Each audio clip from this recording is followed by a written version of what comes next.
Open bar. Open bar.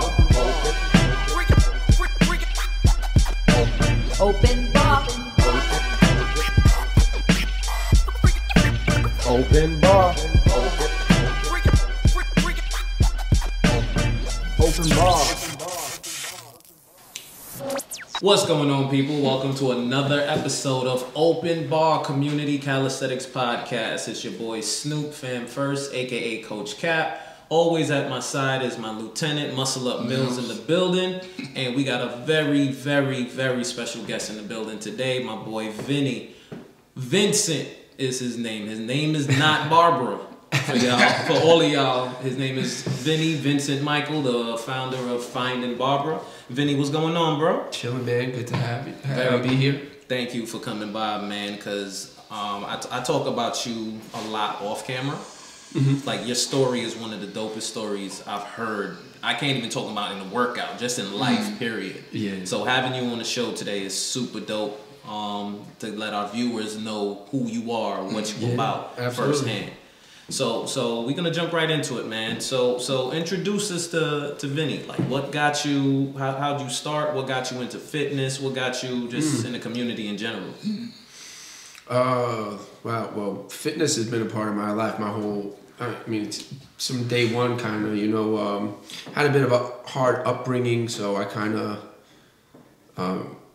found my way towards fitness at an early age.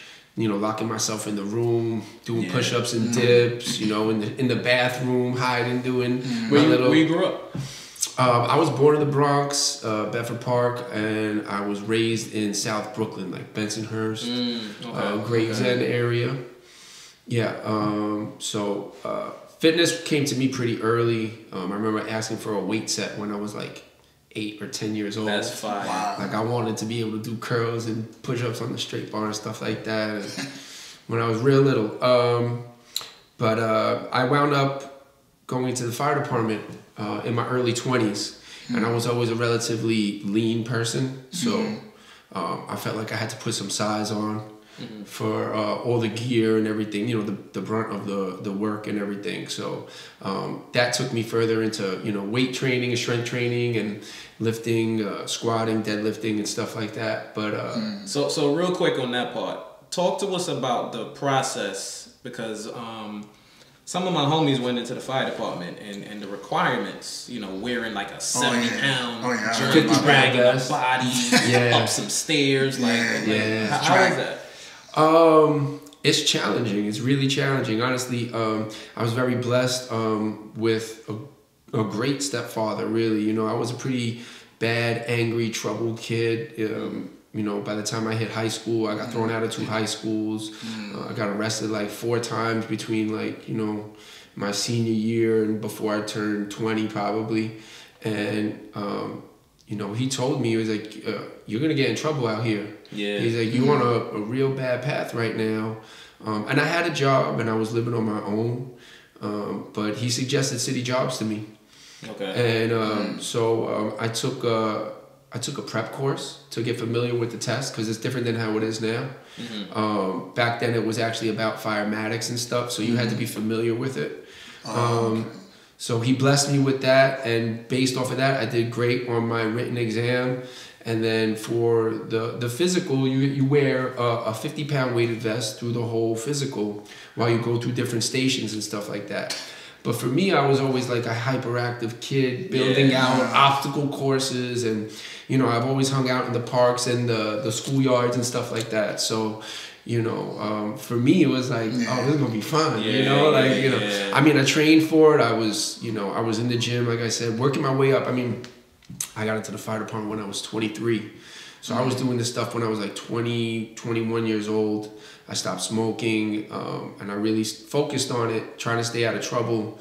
And I remember being in the gym trying to put up 135, because that was like the benchmark, you know, and try to squat 135, you know. And, you know, walking the step mill with 50 pounds on me. And I did well on the physical, but, you know, the academy, you know, humbled me for sure. It was a very grueling process. Yeah. I saw a lot of guys quit. You know, day one you go there in a suit, and I got on in March, so it was. What year would you say this was? 2005. I got on March 2005. Okay. And I remember so this is post 9/11. Yes, yeah. In 9/11, I was only about maybe 19 or so. Okay. Yeah, okay. so I was one of the first lists post 9/11. I believe there was a list prior to mine, and then there was mine. And 9/11 changed the whole fire department game. It changed everything. There was drug testing, and because of my stupid little arrest when I was younger, I got put onto what's called probation in there. So instead of being on probation for a year, I had to do it for 3 years because of, you know, my mistakes as a youngin'. But I was blessed, you know, to get on. Yeah. So it was a blessing in itself. What was it like to be in an academy? Like, what's the process in that? It's tough, man. So I was living with my grandmother to stay out of trouble in Long Island. And I didn't have a car. So the first day, I woke up at 3 in the morning. And I took a cab to the Long Island Railroad. I took the Long Island Railroad to the subway. Then I took the subway to a bus in East Harlem. And then I took the bus to Randall's Island, where the academy is. To get there by 5 a.m. I think you had to be there by. Yikes. And this was every day? That was day one, how I got there. Okay. And just to show the character of a lot of guys in the fire department, you know, they bust us down into our squads and everything. And they're like, anybody that doesn't have a car, you're going to have a real hard time here. Just letting you know right now. And I was like, damn. Yeah. And literally, they're like, put your hand up, anybody that don't have a car. And I was one of the few guys. And a guy that was in my squad, his name was John Richardson. I still talk to him. Fire. Great guy. And he just popped forward. He's like, you don't got a car? Where do you live? And I told him that I was staying with my grandmother, like in the Hicksville area. And he's like, I'll pick you up every day. And I was like, wow. Okay. I was like, this guy doesn't even know me. He's just going to pick me up? Yeah. You're going to always remember people like that. I still talk to, you know, I talked to him last year during the pandemic and everything, see how he was doing and everything. I had a great time with him, you know. When I went into the fire academy, I was one of the youngest guys in there. You know, a little immature, you know, rowdy and stuff like that. You know, they definitely checked me. And he was like a big brother to me, John. We were in the same squad, so I learned a lot in the academy. And I remember in the middle of it, I was going to quit because I basically had a whole rash across my whole face from razor burn, because you have to be completely clean shaved. You have to shave your head every day. You know, I was waking up at 4 a.m. to get picked up, to get driven back home. I'll get back home at 9 p.m. Yikes. And then after the rush hour traffic and everything, and then you're supposed to do all this work and study and this and that, and then you just turn right back around. You're there at, you know, 5 a.m. So in the middle of it, I was actually thinking about quitting. And the girl that I was dating at the time, her mother called me. And she was like, you know, you've been around me for a few years now, and I've never noticed you to be a quitter. Why quit now? And I was like, because it's terrible. I don't like it. It's killing me. And she was like, so you know what? After you graduate, if you don't like it, then you walk away. Don't walk away in the middle of it. And then in 20 years say, damn, I wish that I didn't resign. So I took her advice and I saw it through. And in all honesty, the fire department changed my life. Okay. You know, getting into the fire department, you know, like I said, I was wild, and I was a lot to handle and everything, and I don't really like being told what to do, and I don't like rules, and so, you know, those older guys broke my ass. Yeah. You know, and they made me fall in line, and you know, definitely humble beginnings. I didn't even know the difference between what a red patch that they wear is or a black patch, and a lot of these guys that were in my class and stuff, you know, their family had been on the job, or like generational firefighters. or they wanted to be firefighters their whole life, you know. And I was like, I was almost like ashamed of myself. Like I felt dumb, you know, like I don't know anything, you know. Was you like amongst like one of the youngest, or y'all was around the same age? There were a lot of guys older than me. The cutoff for it was something like 32, I think. Okay. But I was 23. I turned 23 in February. I went in March.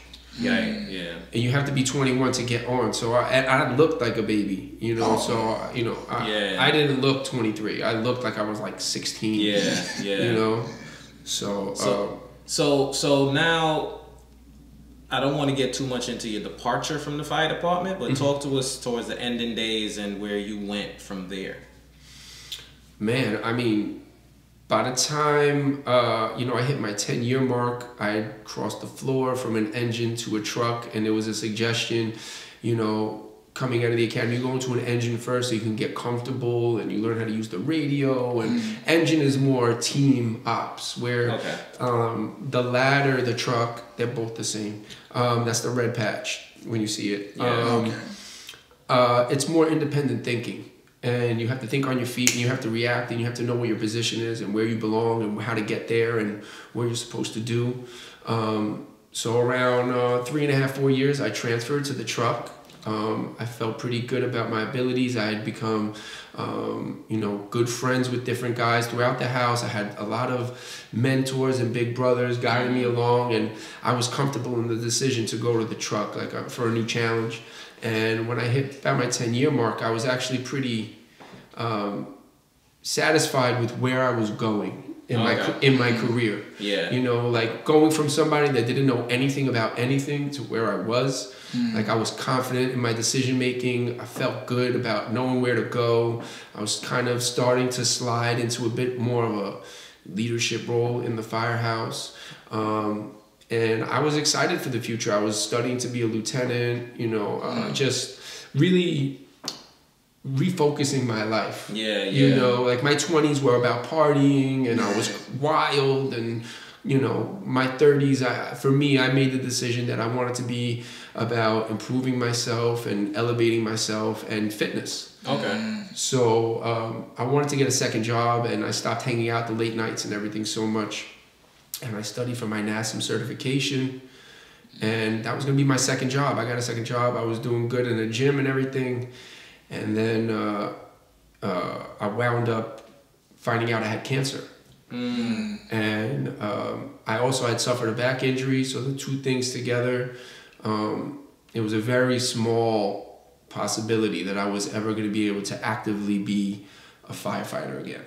It was going to be some sort of like duty assignment, or you know, sitting at a desk, and you know, that's not what we sign up for. We sign up to be firefighters. So yeah. So let's speak on that a little bit. How devastating was that, finding out that you had cancer? I was shocked. Yeah. I was shocked. And how old were you, would you say? Early 30s? Yeah, early 30s. I was about probably 31, 33, somewhere in there. Highly active. I cut back on my drinking in my late nights, and I'm out here trying to do the best that I can, you know. You get that. And then, yeah, I almost didn't go to my follow-up. Because I didn't think that there was anything wrong. You know, I had some growths on my thyroid gland, and also it was thyroid. I had thyroid cancer, yeah. So I had my thyroid gland removed. But I wasn't gonna go to my follow-up because all the way along, like, you don't got nothing to worry about. You're a young guy, you're in good shape, you don't got nothing to worry about. And the day of it, I almost blew it off, and I was like, let me just go, so I can get the paperwork and bring it back to work and everything like that. And you know, I went to the front desk lady. You know, I just need my paperwork. She's like, you might want to have a seat. I think the doctor wants to talk to you. And I was like, okay. And I just sat there. And then he was like, come in the back, and sat me down. And I was like, yeah. What? Something's up. Really? And he was like, yeah. And I was like, really? And he was like, and that was it. My whole life changed after that. Really, nothing was ever the same. So would you say it changed for the, obviously that's horrible news, but would you say that changed your life for the better, or it just made you, because what you touched on earlier is something that I'm glad you said. It's that the guidance you got from the fire department. Yeah, discipline, accountability. Yeah, as far as it shaping you into the adult that you are now, the decisions you make that are outside of the fire department, you apply it to real life situations. Yes. So would you say that that's what happened with this news as well, or?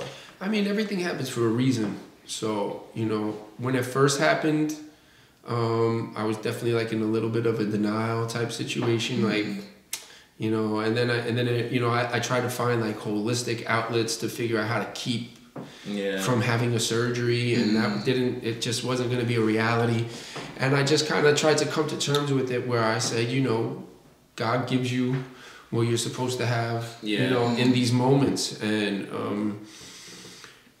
leading up to it, I was scared for sure, and I was wondering, like, am I going to be the same person again? Yeah. Am I still going to be me? You know, I've always been an athletic person, and I'm dealing with this now. Plus, I had injuries and stuff, and you know, you don't know what can come of it. You know, your thyroid is a vital part of you. You know, a lot of people don't realize that. No, but absolutely. it regulates your weight and your energy and your bone density. So for me, it was like, you know, what am I going to be, like 250 pounds now? Yeah, And that's it's over for me, or you know. So it was definitely it was a scary time, but I always, you know, and it comes from my childhood. Like I said, I had a bit of a rough childhood and everything. So for me, I just came to recognize, you know, you have to take all that pain or adversity and stuff like that, and I kind of channel it into power. You know, that's motivation. Positive You know, energy. yeah, absolutely. So for me, it was like, all right, so we're gonna take this out of me, and I'm gonna do this and this and that. Okay, I'm gonna still try my best to be me. Yeah. I'm still gonna try to, you know, stand fast. You know, I'm not gonna let this break me. Yeah. And it was a long road. You know, I had my surgery, and at the time, I think I weighed 175 pounds, and within like maybe 2 weeks of my surgery, I weighed 155 pounds. You know, by that August, I weighed 190 pounds. I'd never weighed that much in my life. Yeah. Super lethargic, very tired. So it was, you know, it was a few years where I had to really navigate and find myself, and it was a struggle, but it's actually how I found calisthenics. Yeah. So with that being said, right? Everything you just said, me knowing you, who you are, the conversations we've had, it all makes sense, because the energy that you brought to calisthenics is unlike any other I've ever seen. As far as, like I said, you know, everybody in this game, it's a sport, it's ego, it's this. A lot of people aren't doing it for like a therapeutic reason, you know? So I think there are a lot of people doing it for therapeutic reasons, whether they know it or not. Yeah, but it's a lot of distractions, though. You understand? So, because like I said, that's why I feel your story is super dope, because you come in with a moral compass. You know, it's a win-win situation. You're not trying to get anything out of this. Of course, we're trying to make it. I just want to be the best version of myself. Yeah. You know, and I fell in love with it, and you know, it started off, like I said, injuries, and you know, trying to figure out what the next phase of my life is, and trying to stay as consistent as I possibly could through all of that. And I thought that the best way to really do that was listen to the physical therapist and do the things that they told me, and then kind of scale everything back to the simplest movements that I could do. Because like I said, I had already been kind of studying the NASM, stuff like that, and I already had a fitness background. So for me, you know, it became, let me go home and do these planks, or these floor bridges, or let me go do some banded pull-ups, because I know that my back is a mess right now and I can't do a pull-up. I'm gonna hurt myself. So it was humbling, but you know, it's also fun to start something new from the ground up. So how'd you find calisthenics specifically, and who's the first person in the community that you met? That I met? Yeah, or maybe watch, influenced by, Al Cavado. inspired. Okay, TSP.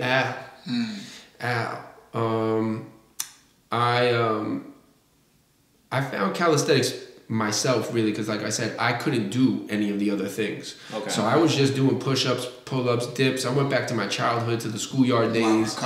You know, so that's really how I initially found it. Okay, so you didn't find it from whoa, this is a movement on YouTube. No. You found it from, I'm doing it. I'm hurt, and I need to do pull-ups and push-ups and this and that. And then I also grew up with Brooklyn Tank. Okay. And so I've known Steve for 20 years, and I live near TSP, and I also know Sam Stay Fit. And Sam Stay Fit, which is funny story, is he was a trainer in Equinox. studying to be a firefighter, and I was a firefighter studying to be a trainer. So we became friends. Yeah. And then I wound up having to retire early, and I became this fitness person, and he went into the fire department. Yeah. Shout out to Sam, man. Yeah, We gotta get Sam on here. Sam a good dude. Sam is an OG. Sam OG, one of the first people at a Finding BarBara run. Oh, nice. Nice. Matter of fact, you're right. He is. You're right. I only had 5 other people with me, and he was one of them. I remember that picture. But I was walking by 10th Street, and I saw people doing muscle ups and stuff like that. And I had done a muscle up when I was healthy and didn't know what it was. Okay. Like, you know those slippery grips? You know, like I kind of pulled, and I was just like, the hell? Like, kind of went up there, and I didn't know what it was, how I did it, and just left it at that. Yeah, just left it at that. Like, never saw it again. Like, I don't even know how I did that. Man, that's crazy. It took me a year to get a muscle up. Oh, let me tell you. By accident? Whoa. I didn't even count that. No, because then, this day that I'm talking about, I walked by the park, and I think Zeph was there, and all the Barbarians, because I didn't know who any of them were at the time, but I knew Steve. Yeah. And Steve was in the park, and Sam was in the park. Yeah. So I saw them, and I went in to say hello. And I was like, what's going on? And he was like, oh, these guys are doing their barbarian requirements. And I was like, what's that? Yeah. And he told me what they were, and I was like, I'll see you later. Yeah. I'll see you guys later. That's crazy. But just watching it, and then I wasn't on any social media or anything really at the time. And then I guess I had signed up for social media, and there was that boom too, where everybody, you know, so I saw that muscle up, and then I remembered, like, I'd done that before. I could do that. And let me tell you, it took me about a year to do it again. Really, Didn't matter nothing about strength or anything. Like, it was just like, I had to work real hard. I had to work real hard to get that first muscle up. And I was excited, but that came from a competitive standpoint too, because I had a friend at the time. He would meet me in Tompkins, and you know, we would do conventional stuff. And he did a muscle up before me. So I was obsessed. Like, I have to get a muscle up now. I can't let him do muscle ups and I'm doing pull ups. What did your first muscle up look like? Because I know what mine's looked like. I counted it anyway. It was. It was not pretty. It was not pretty. Take what you can It was not pretty. My knees were probably all the way up in my chest trying to get. Take your knee, the sagats. Yeah, for sure. So, all right. Now you're in calisthenics. Right? I'm in calisthenics. I met Steve. I knew Stam. I saw that. The Barbarian. And I was very enamored with it. I was really intrigued by all of it. And then I had seen Al Cavallo in the park and known of him, or I started, you know, doing my research, looking on YouTube, stuff like that. He was he wrote books as well. That's what I was just gonna say. I bought one of his books. Okay, him and his brother. Yes, Danny. Okay. And I bought one of his books, and I was looking at all the movements in there, and I was like, it made my head feel like it was gonna like explode. Yeah. But it also, at the same time, like I felt like it was like a video game. Yeah. Like there's levels to this. Yeah. Oh, okay. I say that all the time. Yeah. There's levels. You know. Okay, so that you're in calisthenics now. Like I said, you got introduced to the reps and sets, which is the basics. What made you decide? Because I know you, this is where you could correct us. I know you as a heavy freestyler, a lot of static. So what made you decide, okay, I want to be in this lane? Like calisthenics as a whole is cool, but this is the car I'm about to get in. I just found it fun. I thought it was like, it's like play. It's like being a kid still. Yeah. I was about to say that. Every time I see you in the bar, it's like a big kid. You just happy, having a good time. That, you know, I've said it for a long time, but I find that two of the places that I am most at peace in this world is on my bicycle and in the park working out. Yeah. I don't have to worry about anything else. In the park, I'm worrying about being the best version I am and getting through whatever I'm working on. And on the bike, I'm worried about not dying. You know? So. Yeah, I worry about that when you freestyle. Cause that's my thing. When it comes to freestyling, like I said, I love those guys. I love them. But for me personally, Snoop, That's something I got into calisthenics at about 28, maybe 29. If I knew calisthenics maybe 22, you would have been. I would have been doing more freestyle. But at that absolutely. age, it's like, nah, I'm gonna stick with this regular stuff. So as an older, I'm also coming out of the fire department, and I'm losing that adrenaline rush. True. Okay. So I'm looking for that next adrenaline rush, that next challenge. Like what is it gonna really? What's the thrill? And like I said, I got my muscle up, and after I got my muscle up, my buddy that I was just talking about, he let go of the bar. He did a muscle up and did that, you know, and re-grabbed it. And I was like, push off the, he just pushed out his dip, crossed his arms, and re-grabbed it. And he was like, go ahead. And I was like, all right, okay. I'm gonna try that. I'll try that. And the day that I got it, that's when I was like, oh, I think I could do something here. Yeah. Because I wasn't like it. You know, I've seen people try to do it and they're like, hell no, I'm not doing that. They scared, you know? Yeah. And I was like, I could do that. Like, boop, boop, boop. And I was like, oh, okay, this is fun. Okay. This is fun. Yeah. And then I stumbled on Sock Soul. Oh. Sock Soul, to me, like, he blew my mind. He's the reason I'm scared, bro. Like, he is wild. Shout out to Socks. Socks is a legend. Yeah, absolutely. Highly underrated, highly undervalued. He's special. Yeah. He's one of one. But I was very inspired watching Socks' videos, watching what Steve Brooklyn Tank was doing. Yeah. So I was really intrigued, and I loved Socks' style. You know, like he brought flavor to it. You know, it wasn't stiff and just like this robotic. Yeah, it was gymnastics. You know, like it was just, I thought it was groovy. You know, like rhythm. Yes, yes, all in rhythm. It's flow at its purest. Okay. So I was really, really, like, I studied Socks. Okay. I think Socks was amazing. I thought Socks was amazing. And I still do. Yeah, I still do. So how did you get into the competitive scene? Have you competed in the freestyle world? Like to date? Yeah. I've done the Boss Life event 2 years in a row. Okay. This past year I didn't compete because I wound up organizing it and judging it. So let's talk about your first competition. Like, you're not just a guy in the park. I wasn't even supposed to compete. Yeah? Yeah, I wasn't supposed to compete, and they didn't have enough freestylers. And this was Boss Life first event? It's not his. It was my first event. So basically, his first one was 2018. I went to 19 and 20, and then this year was 21. Organized. Yeah. So basically, I was living in TSP, and I didn't really know anybody else in the community. Yeah. And I saw like maybe a Gary V video, something like that, and he talked about like whatever you want to do, you have to immerse yourself in it. Yeah. You have to immerse yourself in that community. You have to go find the like-minded individuals if that's what you want to do. So I told my friend at the time, let's go to the call out and let's go to Boss Life. Okay. Let's go check out these events. And he came with me to the call out, and he has a bit of a drinking substance abuse problems at the time and everything, and he showed up drunk with a beer like in his coat. Wow. And we went to the call out, and for me, like, I was like, wow. Yeah. You haven't been to a call out yet. So for the people at home and for Millz, the call out, you know, I've been to mad comps. Oh yeah. The call out is by far the craziest I've ever been to, because it's at the zoo.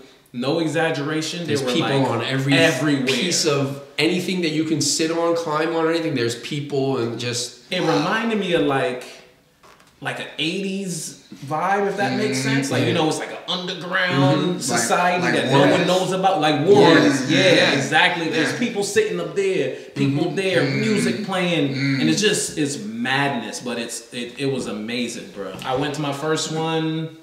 Last year, right? Yeah, last year, 2019. Yeah. Because we didn't go in 20. Right. Did we go in 20? Because that was before COVID. No, they didn't have one last year because of COVID. Okay. Yeah, so it was 2019 then. No, they did have one last year. Yeah, because the pandemic happened in March. Yeah, y'all came to that one, and I went to the year before that. Yeah. It's the one that I'm talking about. Yeah. So he brought this beer in his coat, And I was just like, wow, this is pretty cool. And I didn't know anybody. I just wanted to watch. And he was just like, yo, let's get out of here. And I was like, I want to see who's going next. And he was like, how many 360s can you watch? And I was like, I don't know. All of them. I think I can watch a lot of them. Yeah, you know? And he was more focused on getting drunk. So because of that, I didn't invite him to go to Boss Life. Yeah, so I didn't even ask him to come to Boss Life. And at that point now, I'm retired from the fire department. I'm entering a different phase of my life, looking for what my lane is or what I'm going to do. So I humbled myself, and I went and worked at an Equinox as a trainer, you know, making minimum wage because I wanted to learn the administrative side of things. I'd already been training people. I had a good, you know, feel for being a trainer and structuring programs and stuff like that. I'd been doing it for a while at that point, but I really didn't have any clients because I had to let everybody go through those years of injuries and recovery and stuff. Yeah. And that's where I met O'Brolic.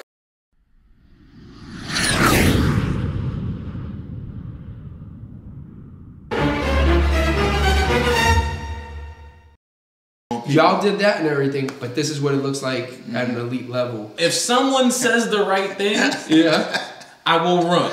Move like a unit until the unit is a movement. Open bar. Open bar. Open bar.